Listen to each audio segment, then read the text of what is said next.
চলবে। আমরা পরিষ্কার ভাষায় জানিয়ে দিতে চাই, এই বাংলাদেশ মসজিদ মাদ্রাসার বাংলাদেশ, এই বাংলাদেশ আলেম ওলামার বাংলাদেশ, এই বাংলাদেশ শাহজালালের বাংলাদেশ, এই বাংলাদেশে কখনো নাস্তিক মুরতাদদের রাজ চলতে দেওয়া হবে না।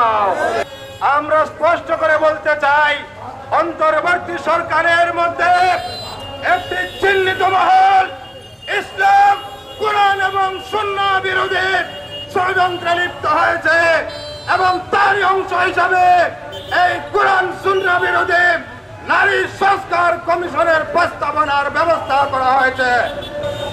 নারী কমিশনে যারা নিয়োজিত আছেন তারা নারী বিষয়ে যে প্রস্তাবনা দিয়েছেন সেই প্রস্তাবনা ইসলাম বিরোধী, কুরআন বিরোধী, হাদিস বিরোধী, সমাজ বিরোধী এবং অশ্লীলতায় ভরপুর।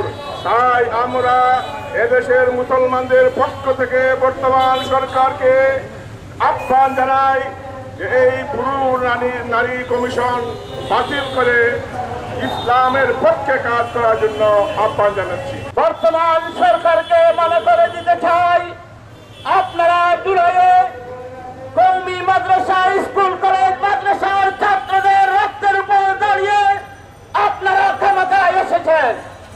আপনারা 1973 সালে শহীদের রক্তের উপরে দাঁড়িয়ে আপনারা ক্ষমতায় এসেছেন। আপনারা আপনাদেরকে ক্ষমতায় ইসলাম বিরোধী কোন কাজকর্ম করার জন্য এদেশের জনগণ আপনাদেরকে ক্ষমতায় বসাননি।